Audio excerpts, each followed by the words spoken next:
Welcome back to Into the Pit, and tonight we're tackling Riff Mania Part 2, where I'll be talking about some of my favorite riff masters, and we're going to kick off with s.o.d from Anthrax and s.o.d. Now, s.o.d's legendary Speak English or Die album came out shortly after Anthrax's Spreading the Disease. It was actually, they still had the gear set up in the studio after tracking Spreading the Disease, and they asked Alex Perales if they could lay down the tracks for s.o.d. So, and you can hear the parallels. If you listen to Spreading the Disease, the guitar sound is almost verbatim. And basically Charlie and Scott had this crazy idea about the Sergeant and being really politically incorrect, and they wrote crossover history, so along with DRI. So legendary album, Speak English or Die. Lord knows, you can't imagine that album being released nowadays. It's just, it would be a woke shitstorm, and nobody would catch the humor. But still, they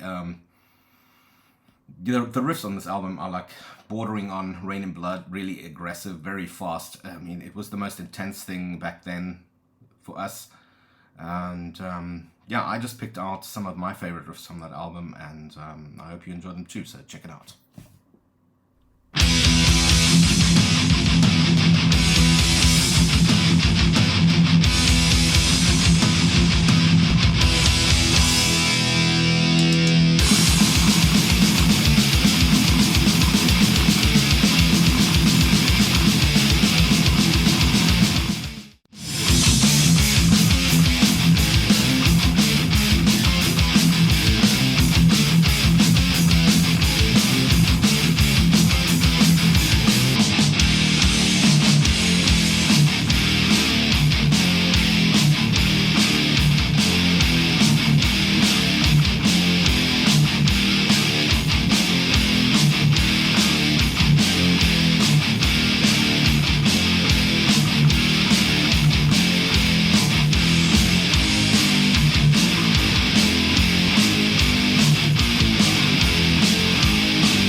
For those who don't know, s.o.d consisted of Charlie Benante, Scott Ian, Dan Lilker, and Billy Milano.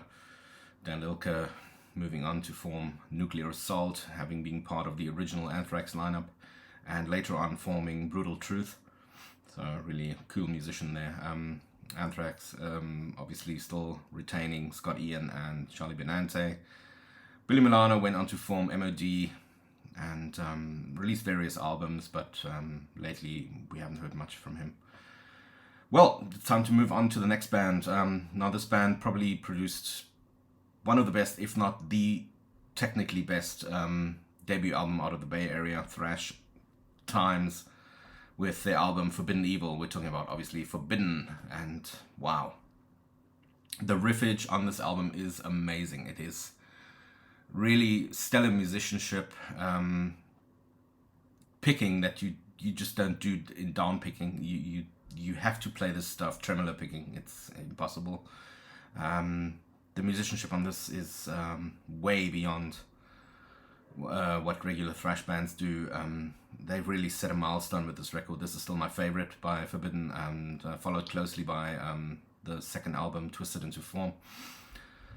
Forbidden is active again, albeit not with Russ on vocals, but apparently there's quite a cool lineup, and so we'll be looking forward to seeing what they're going to bring out. And yeah, I just picked some riffs that I really think are, to this day, when I hear them, I get goosebumps. And if you consider the tempo, just try and sit down and just try picking along in that tempo and doing a couple of note changes. It's phenomenal. And okay, another little fact here is Paul Bostaff, who was drummer for Forbidden, went on to be the sort of standard drummer for Slayer over the later albums.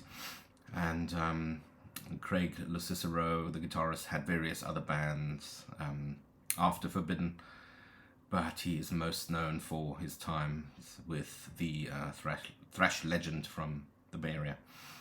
So I hope you enjoyed my pickings. If you have any of your own favorite parts, do chime in, or if you have a favorite other Forbidden album, let us hear it. Enjoy.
Well, hope you enjoyed that, and yeah, let's move on to number 3 for this series. I've decided to, after having seen Prong last night in Hanover, amazing show, really cool. And I must tell you people, I'm so done with festivals. I'm so done with big shows where the band is like this big, and you pay.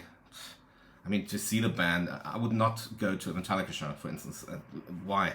You know, you pay up to several €100 just to be in the front, and in the back it makes no sense at all. And so I've really decided to just support club acts from now on. I'm just gonna go see club shows and support the underdogs, you know, really. But hey, there was a good attendance last night. Prong had Voltari as an opening act, who actually surprised me. I didn't know the band that well. But Prong really blew us away, and the whole fun aspect, the band had so much fun on stage. The interaction with the crowd was amazing. The song choices, obviously all the Prong hits were there. Great stuff, really, really cool, tight band. All musicians on par. It was great. So I decided to go through what my go-to sort of Prong albums are. I mean, I love a lot of their albums that I didn't put in here now, but the ones I picked are sort of my go-to ones that I listen to the most, and that would be Beg to Differ, Rude Awakening, Power of the Damager, and Cleansing. So I picked a couple of riffs, and yeah, it just shows you Tommy is the riff master, and what he, as a single guitarist in the band, what he delivers there is just phenomenal. And his playing style has always been a huge influence on me, and the way he writes over beats and puts the riffs in an offbeat or in a groove, or just the sort of experimentation. I love it. You know, it's not like way technical, although the stuff he plays, I mean, you try and play that, you know, as a single guitarist, it's really not that easy. But yeah, it's just the ideas and the grooves and how he syncopates and tries different things, and all the little sounds he gets out of his guitar is just phenomenal. Yeah, there we go. So, like I said, this is a choice from Rude Awakening, Back to Differ, Power of the Damager, and Cleansing. Enjoy.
Pick up the broken pieces. Pick up the broken piece.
Well, I hope you enjoyed that.